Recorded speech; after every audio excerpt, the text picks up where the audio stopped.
আজকের ভিডিওতে তোমাদের সাথে শেয়ার করব summer vacation morning to night routine.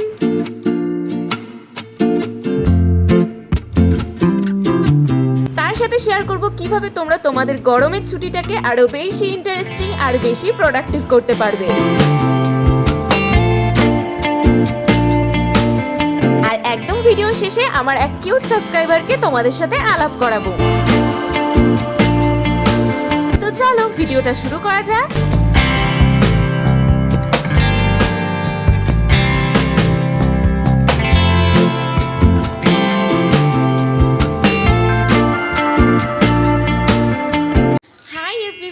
Radhe Radhe সবাইকে। অলরেডি কিন্তু আমাদের প্রত্যেকের স্কুলে সামার ভ্যাকেশন স্টার্ট হয়ে গেছে, আর যাদের এখনো পর্যন্ত গরমের ছুটি পড়েনি তাদের আশা করি খুব শীঘ্রই গরমের ছুটি পড়ে যাবে। যেহেতু ফার্স্ট সামেটিভের এক্সাম অলরেডি প্রত্যেকটা স্কুলেই ডান, তার পরপরই এখন যেহেতু গরমও পড়ে গেছে তাই প্রত্যেকটা স্কুলে ঠিক এই টাইমেই আশা করি গরমের ছুটি দিয়েই দেয়। আর স্কুল লাইফে স্টুডেন্টদের ক্ষেত্রে তো বছরে শুধুমাত্র দুইবার একটা বড় ভ্যাকেশন যায়, সেটা হচ্ছে সামার ভ্যাকেশন আর দুর্গাপুজো কালী পুজো মিলিয়ে একটা পুজোর ভ্যাকেশন। তাই প্রত্যেকটা স্টুডেন্টই আমরা চাইবো যে এই টাইমটা কোনোভাবেই যাতে নষ্ট না হয়, তবে যেন ইন্টারেস্টিংও থাকে, এনজয়মেন্টও থাকে, আর পাশাপাশি স্টাডির ক্ষেত্রে প্রোডাক্টিভিটিও থাকে। তো সবার ফার্স্টে মর্নিং এ একটু তাড়াতাড়ি ঘুম থেকে ওঠা তো ভীষণই চ্যালেঞ্জিং ব্যাপার। যেহেতু এখন গরমের ছুটি তাই আমরা প্রত্যেকটা স্টুডেন্টই আশা করি তাড়াতাড়ি ঘুম থেকে উঠতে চাইবো না, একটু সময় বেশি আমাদের বিছানায় কাটাতে ভালোই লাগে। না আজকে তোমাদেরকে বলবো না যে তাড়াতাড়ি ঘুম থেকে উঠে পড়ো, যেহেতু এখন সবে মাত্র ভ্যাকেশনের শুরু তাই কিছুটা সময় তোমরা তোমাদের রেস্টের দিকে খেয়াল দিতে পারো। তবে হ্যাঁ, এই লেন্দি ছুটির টাইমটা কিন্তু কোনোভাবেই আমাদের প্রোডাক্টিভ রুটিনটাকে নষ্ট করলে একদমই হবে না। যেমন ধরো ঘুম থেকে ওঠার পর সবার আগে হচ্ছে বিছানাটাকে গুছিয়ে নিতে হবে। আর এখন যেহেতু স্কুলে যাওয়ার কোনো চাপ নেই তাই ঘুম থেকে উঠে ছোটখাটো বাড়িরই কোনো কাজ কিন্তু আমাদের প্রত্যেকটা স্টুডেন্টদের করা উচিত। যারা ধরো তোমরা বাড়ির বড় বড় কাজগুলো করতে পারো না তারা ছোট ছোট কাজগুলোই করবে, আর যদি তোমাদের ইচ্ছে হয় যে না আমি একটু বড় বড় কাজগুলো চেষ্টা করি তাহলে করতে পারো। আমি যেমন এখানে আমাদের গোপালের থালা বাসনগুলো মেজে দিচ্ছিলাম, কারণ একটু পরে গোপালের পুজো শুরু হয়ে যাবে। আর ঘুম থেকে উঠে ছুটির সময়টাকে নষ্ট না করে বাড়ির যদি কোনো ছোটখাটো কাজ করে দিই তাহলে কিন্তু আমাদের ফ্যামিলি মেম্বার বা মায়েরা কিন্তু খুবই খুশি হয়ে যায়। আচ্ছা, তো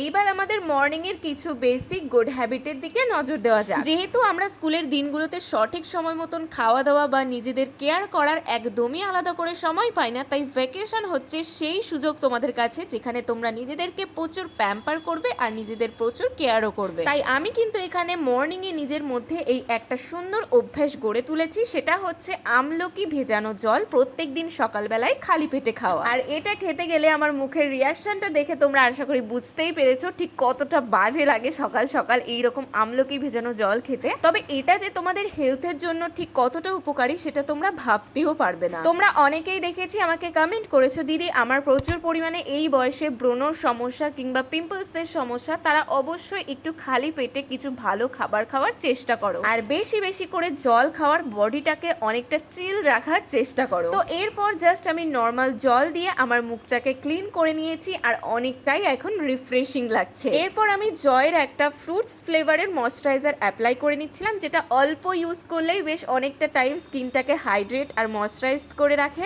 এইবার আমি সোজা চলে যাব একদম নেচার বা গ্রিনারির মধ্যে। এইটা কিন্তু আমার মর্নিং রুটিনের সব থেকে ফেভারিট পার্ট বলতে পারো। এখনকার বেশিরভাগ স্টুডেন্টই যেহেতু মাঠে গিয়ে খোলা পায়ে ধুলোর মধ্যে খেলাধুলা করা ভুলেই গেছে, এতটাই পরিমাণে ফোন অ্যাডিক্টেড হয়ে গেছে যে বাড়িতে বসেই সমস্ত কিছু করার চেষ্টা করে। যারা হয়তো এছাড়াও সময়ই পায় না বাড়ির থেকে বেরোনোর, খেলাধুলা করার, তাদেরকে বলবো একটুখানি মর্নিং এর টাইমে মাইন্ডটাকে ফ্রেশ করার জন্য অবশ্যই মাঠে যাও বা সকালে এরকম সবুজ ঘাস দেখে কোথাও একটু হাঁটাহাঁটি করো। সকাল সকালই যখন দেখবে হালকা এই ভিজে ঘাসের উপর দিয়ে কিংবা গাছের উপর দিয়ে যখন হাঁটা হয় তখন এমনিতেই মাইন্ডটা ফ্রেশ হয়ে যায় আর নার্ভগুলো অ্যাক্টিভ হয়ে যায়। তাছাড়াও কিন্তু আমাদের চোখের দৃষ্টির জন্য এই সবুজ বা নেচার অনেক বেশি ইম্পর্টেন্ট। এই গ্রিনারি দেখাটা কিন্তু খুবই জরুরি। তাই সকালে কিংবা সন্ধ্যাবেলায় চেষ্টা করবে 10টা মিনিট এইভাবে নেচারের সাথে কানেক্টেড থাকার, ব্যাস আর কিছুই লাগবে না। এরপর তো এমনিতেই দেখো মাইন্ডটা ভীষণই ফ্রেশ হয়ে যায়। তাই এই ফোকাসড মাইন্ড নিয়ে নিয়ে এখনই কিন্তু সুযোগ জাস্ট পড়তে বসে যাওয়ার। হ্যাঁ, সামার ভ্যাকেশন মানে তো আমাদের প্রচুর পরিমাণে হোমওয়ার্ক, প্রজেক্ট এগুলো কিন্তু পেন্ডিং থাকে। তাই আজ করব কাল করব এইটা না ভেবে প্রত্যেকদিন অল্প অল্প করে কিন্তু এগিয়ে যাওয়া অনেক বেশি বুদ্ধিমানের কাজ হবে। তাই শুরুর দিকে ইচ্ছে না হলেও চেষ্টা করবে সব থেকে সহজ বা যেটা তোমার ইচ্ছে হচ্ছে হোমওয়ার্ক করার সেই হোমওয়ার্কটা আগে কমপ্লিট করে ফেলার। কারণ গরমের ছুটিটা দেখলে মনে হচ্ছে অনেক বড় ছুটি, বাট কিভাবে যে একটা একটা করে দিন চলে যাবে তুমি কিন্তু বুঝতেও পারবে না। আর স্কুল খুললেই যখনই তোমাদের হোমওয়ার্ক চেক করবে, তুমি যদি স্কুলে না হোমওয়ার্ক নিয়ে যাও তাহলে সেটার থেকে বড় কিন্তু লজ্জার আর কিচ্ছু হতে পারে না। তাই খুব বেশি চাপ না নিয়ে যেটা তোমার ইচ্ছে হয়, যদি মনে হয় প্রজেক্ট করবো মর্নিং এ তাহলে প্রজেক্ট নিয়েই বসে যাও। আর যদি কোনো টিউশন টিচারের পড়া থাকে তো সেটাও কমপ্লিট করে ফেলো। দেখো, কথা বলতে বলতে কিন্তু অলরেডি আমার একটা সাবজেক্ট পড়া কিন্তু কমপ্লিট। তো এইবার কিন্তু আমি সেকেন্ড স্লটে যাব। এখন বসেছি আমি ফিজিক্সের ফার্স্ট চ্যাপ্টার নিয়ে। না, এই চ্যাপ্টারটা আমি আগে থেকেই 2-3 বার করে কমপ্লিট করে ফেলেছি, বাট আমি চেষ্টা করি যতটা সম্ভব বারবার করে পুরনো জিনিসগুলোকে রিভিশন করা। কারণ নতুন কিছু জিনিস মুখস্থ করার থেকে বেশি জরুরি কিন্তু আমাদের পিছনের পড়াগুলোকে বারবার করে রিভিশন বা রিকল করা। তোমরা চাইলে সেকেন্ড স্লটটা কিছুটা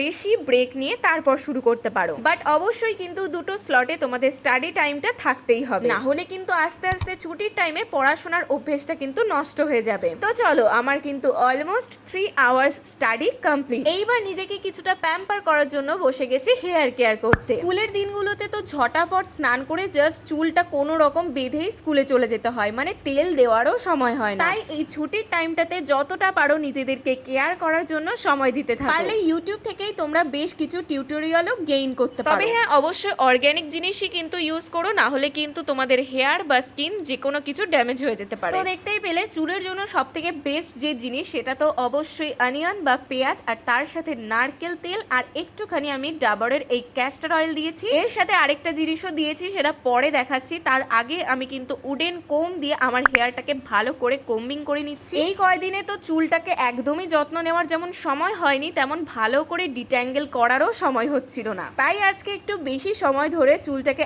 আঁচড়ালাম। আমাদের স্টুডেন্ট লাইফে হেয়ার ফলের সব থেকে বড় কারণ হচ্ছে সঠিক নিয়মে চুলটাকে না আঁচড়ানো। চুলটাকে ভালো করে সেপারেট করে নিয়ে নিচের থেকে হালকা হালকা করে কিন্তু ওপরের দিকে আঁচড়াতে হবে। হেয়ারটা কিন্তু আমাদের মেয়েদের কাছে একটা ইমোশন বলতে পারো, তাই একটু নিজেদেরকে ধৈর্য রেখে হালকা হাতে অল্প অল্প করে চুলটা পার্টিশন করে আঁচড়াতে থাকবে। তো পেঁয়াজের ওই হোম রেমেডিটার সাথে আরো একটা জিনিস অ্যাড করব বলেছিলাম, সেটা হচ্ছে এই আলপস গুডনেস এর ফ্ল্যাক্সিড জেল। এটা তো আমি আজ প্রায় 2 মাস ধরে ইউজ করছি, যেটার সাথে কিন্তু আমি উডেন কোমটাও পেয়েছিলাম। আর এই বটলটা অলরেডি তো আমার শেষের মুখেই, যার জন্য আবারও একটা ভাবছি অর্ডার করব। purple.com থেকেই শুধুমাত্র অ্যাভেলেবেল। আর অবশ্যই অবশ্যই তোমাদের এখন যেটা কোয়েশ্চেন আসছে মাথায় যে দিদি এটা আদৌ অর্গ্যানিক? তো হ্যাঁ, একদমই অর্গ্যানিক। তোমরা আগেও দেখেছো আমি ভিডিওতে এটা ইউজ করেছি, এখনো কিন্তু এটাই ইউজ করছি। আমি তো মাঝে মাঝে যখন সময় পাই না ডাইরেক্ট এই আলপস গুডনেস এর ফ্ল্যাক্সিড জেলটাই মাথায় অ্যাপ্লাই করি। তবে এখন যেহেতু গরমের ছুটিতে অঢেল সময়, তাই এই ফ্ল্যাক্সিড জেলের সাথে আরো অনেক কিছু ইনগ্রেডিয়েন্টস আমি আজকে অ্যাড করলাম যাতে আরো বেশি বেনিফিট পাওয়া যায়। ঠিক এইভাবেই কিন্তু হালকা হাতে পুরো মিক্সচারটা তোমাদের স্ক্যাল্পে ইউজ করে ম্যাসাজ করতে হবে। অবশ্যই কিন্তু হেয়ার লেন্থে নয়, বরং স্ক্যাল্পে অ্যাপ্লাই করতে হবে। আরেকটা কথা বলে দিই, তোমরা অনেকেই আমাকে কোয়েশ্চেন করো যে দিদি আমার চুলটা প্রচুর রাফ হয়ে যায়, বা আমাদের যেহেতু কার্লি হেয়ার তো অনেক ড্রাই লাগে, ন্যাচারালি তোমরা কিভাবে সিল্কি করবে? তো এই রেমেডিটা তোমরা অবশ্যই ইউজ করবে। আর ফ্ল্যাক্সিড জেল তো দিতেই হবে। ফ্ল্যাক্সিড জেল আমাদের প্রচুর পরিমাণে সিল্কি করে চুলটাকে। এইটা কিন্তু অ্যাপ্লাই করতে আমার জাস্ট 7 থেকে 8 মিনিট সময় লেগেছে, এর বেশি সময় লাগেইনি। ওপরের দিকে, পিছনের দিকে, সব জায়গায় মানে স্ক্যাল্পের প্রত্যেকটা কোনায় কোনায় কিন্তু আমি এই রেমেডিটা ইউজ করে ফেলেছি। এইবার শুধুমাত্র সময়ের অপেক্ষা। আমি তো এটা 1.5 থেকে 2 ঘন্টা রেখে দিই, মাথায় রেখে দিয়ে অন্যান্য কাজ করতে থাকি। তোমরা চাইলে জাস্ট 1 ঘন্টাই রাখতে পারো। আর আমার মতন তোমাদেরও যদি প্রচুর পরিমাণে পেঁয়াজের রসে চোখ জ্বালা করে, কিংবা অনেক সময় কোনো রেমেডি ইউজ করলে বিশেষ করে হেয়ারে অনেক সময় ঘাড়ে পড়তে থাকে, একদমই ইরিটেটিং লাগে সেটা, তার জন্য বাড়ির কোনো ছেঁড়া গামছা বা ছেঁড়া কাপড় দিয়ে ঠিক এইভাবে কিন্তু তোমরা পেঁচিয়ে পিছনের দিকে আটকে দিতে পারো। তাহলে একেবারেই যেমন গন্ধ বেরোবে না, স্মেল আসবে না, সেম ভাবে কিন্তু এই রেমেডিটা তোমাদের ঘাড়ে বা জামা কাপড়ে পরার মতন কোনো প্রবলেম হবে না। এই সেফটিটার জন্যই কিন্তু আমি বাড়ির সমস্ত কাজ এটা ইউজ করার পর করতে পারি, কোনো প্রবলেমই হয় না। তো চলো, 1.5 ঘন্টা পর আমি কিন্তু এখন চলে এসেছি শাওয়ার নেওয়ার জন্য। ভিডিওর একদম প্রথম দিকে নিশ্চয়ই তোমরা দেখেছো আমি ট্রেসমি শ্যাম্পু ইউজ করতাম, বাট একঘেয়ে শ্যাম্পু ইউজ করতে মাঝে মাঝে একটু বোরিং লাগে, তাই এইবারটা একটু চেঞ্জ করে ক্লিনিক প্লাসে চলে এসেছি। আবার এই শ্যাম্পুতে লেখা আছে এর সাথে নাকি এগ প্রোটিনও অ্যাড করা করা আছে। আই থিঙ্ক 1 টাকা অনুযায়ী কতটা কি আছে আমি জানি না, তবে আমার হেয়ারটাকে ওয়াশ করা নিয়েই কথা। তো এই যে দেখছো দুটো প্রোডাক্ট, একটা কন্ডিশনার আর একটা ফেস ওয়াশ, এই দুটো আমি কোলাবোরেশনে পেয়েছি, যেটা এখন আমি শুট করব। অবশ্যই আমি ইউজ করব, যদি দেখি ভালো তাহলে তোমাদের সাথে শেয়ার করব পরে ভিডিওতে, আর ভালো না হলে বলবো না ইউজ করতে, কারণ আমি কখনোই চাইবো না যে আমার রেকমেন্ডে আমার কোনো সাবস্ক্রাইবারদের কোনো ক্ষতি হয়ে যায়। বিশেষ করে তো টিনেজার্সরাই আমার বেশি ভিডিও দেখে, তাই তাদের স্কিনটা আরো বেশি সেন্সিটিভ হয়, তাই যে কোনো প্রোডাক্ট তোমাদেরকে ইউজ করতে আমি বলবো না। বাই দি ওয়ে, আমি কিন্তু একটা ডেলিভারি অলরেডি রিসিভ করে ফেলেছি, যেটার জন্য আমার তাড়াতাড়ি আজকে শাওয়ারটা কমপ্লিট করে নিতে হলো। তোমরা অনেকেই আমাকে কোয়েশ্চেন করেছিলে, দিদি তুমি পয়লা বৈশাখে কি কিনেছো? আসলে আমি সেইভাবে না পয়লা বৈশাখ উপলক্ষে কিনেছি, বাট সেটা আমার মা কিনে দিয়েছে, আমি নিজের টাকা দিয়ে সেরকম কিছু কিনিনি বলে তোমাদের সাথে শেয়ার করিও নি। তাই ফাইনালি একটা কুর্তি আমি অর্ডার করে দিয়েছিলাম অনলাইন থেকে। ফার্স্টে বাইরে থেকে ভেবেছিলাম কি না কি হবে, বাট খোলার পর দেখছি অসাধারণ, জানো না কুর্তিটা অ্যাফোর্ডেবল প্রাইস, আর তার সাথে একদম পিওর কটন। জানো না মাত্র 2 থেকে 3 দিন হয়েছে এটা কিনেছি, তার মধ্যে মনে হয় 4 থেকে 5 বার পরা হয়ে গেছে, এতটাই পছন্দ হয়েছে, আর আমার মায়েরও খুবই ভালো লেগেছে। রিসেন্টলি জানি না কেন হোয়াইটের প্রতি আমার অ্যাডিকশনটা প্রচুর পরিমাণে বেড়ে গেছে, তাই এই 2026 এ এসে মানে যে কটা আমি জামা কিনেছি প্রত্যেকটাই হোয়াইট হোয়াইট হোয়াইট। তার জন্য মা তো প্রচুর রেগে গেছিল, বলেছিল তুই শুধুমাত্র হোয়াইটই কিনিস, তাই তোকে আর এক্সট্রা কোনো আমি টাকা দেবো না, কোনো আর জামা তুই কিনবিও না, যদি হোয়াইট কিনিস তাহলেই টাকা দেবো। তাই ফাইনালি আমি একটা ব্লু কিনেছি, বাট তার মধ্যেও দেখো একটুখানি হোয়াইটের ছোঁয়া থাকতেই হবে। তবে জানি না কেন আগে আমার হোয়াইটের কোনো জিনিস পছন্দই হতো না, এখন হোয়াইটের প্রতি আলাদাই অ্যাডিকশন চলে এসেছে, বরং আরো ব্ল্যাক এখন ভালোই লাগে না। তো যাই হোক, আজকে যাব একটা জায়গায়, সেটার জন্যই কিন্তু রেডি হয়ে নিচ্ছি, তাই ভাবলাম চলো তাহলে যেই কুর্তিটা আজকে রিসিভ করেছি আজকেই সেটা পরে দেখা যায়। বিশেষ করে এই সামারের জন্য কতটা কমফোর্টেবল দেয় সেটা তো দেখতেই হবে। এদিক ওদিক কিন্তু প্রচুর পরিমাণে এখন গরমের সময় মেলা হবে, অনুষ্ঠান হবে, তাই তোমরা চেষ্টা করবে গরমের ছুটিটার যতটা সম্ভব বিকালের টাইমে একটু এনজয় করার, ঘুরতে যাওয়ার, তাহলে তো ভ্যাকেশনটা পুরো ইন্টারেস্টিং হবেই হবে। তাই আমিও কিন্তু একদম সেজে গুজে বলতে পারো আজকে বেরোচ্ছি। না মানে সাজগোজের মধ্যে আমার সেরকম কিছু নেই, আমি জাস্ট লাইট ওয়েটের যতটা সম্ভব করা যায় সেরকমই কিছু করি। আর এই নেক পিসটা তো তোমরা জানোই আমি ঠাকুরনগর মেলা থেকে কিনেছি, যেটা আজকে আমি দেখছি কোথাও খুঁজে পাচ্ছি না, জানি না কেন। আর আমি সবসময় লিপস্টিক যতটা এখন গরমে পাচ্ছি একটুখানি ম্যাটের মধ্যে রাখার, বাট আমার কাছে ম্যাটের ছিল না, তাই আমি একটা লিপ লাইনারটাই আমি অ্যাজ আ লিপস্টিক ইউজ করে নিয়েছি। আর সব শেষে মেয়েদের গরম হোক শীত হোক যাই হোক চুল তো ছাড়তেই হবে, না হলে সাজগোজ কমপ্লিট তো হবেই না, যার জন্য একটা কিউট টিউলিপ ফুলের কিন্তু ক্লেচার ইউজ করে নিয়েছি চুলের জন্য। আর অবশেষে কিন্তু আমি ভ্যাকেশনটাকে আরো বেশি এনজয় করার জন্য বেরিয়ে পড়েছি ঘুরতে। হ্যাঁ বলবো, তবে তার আগে ভিডিওটা কিছুটা এনজয় করে নাও। যদিও আজকে একটু তাড়াতাড়ি বেরিয়েছি, তাড়াতাড়ি বাড়িও চলে আসতে হবে সেই জন্য। আর আমার জন্য তো ছোটবেলার মতন এখনো পর্যন্ত ট্রেন দেখতে খুবই ভালো লাগে। তো অবশেষে কিন্তু আমাদের বাড়ির কাছের মেলায় চলে এসেছি, সেটা হচ্ছে গোবরডাঙ্গার একটা ভাইরাল মেলা, যেটা এখন ফেসবুক খুললেই প্রচুর পরিমাণে ভাইরাল, প্রচুর পরিমাণে ট্রেন্ডিং। আর আমার তো মেলায় যেতে খুবই ভালো লাগে, তবে ভেবো না যেন যে মেলার খাবার খেতে মজা লাগে, আমি মেলার থেকে কোনো খাবার খাই না, খেলে হয়তো আইসক্রিম কিংবা ফুচকা, কিন্তু আদার্স কোনো মোমো বলো বা অন্য কিচ্ছু খাই না। তো পৌঁছাতে না পৌঁছাতেই তখন সবে বাজে সন্ধ্যা 6টা, আর দেখি প্রচুর পরিমাণে ক্রাউড, তাই আমি তো ঠিকভাবে ভিডিও করতেই পারছিলাম না। তো চলো আর বেশি বকবক করে তোমাদেরকে বোরিং করবো না, কিছু সিনেমাটিক শর্টস তোমরা দেখে নাও।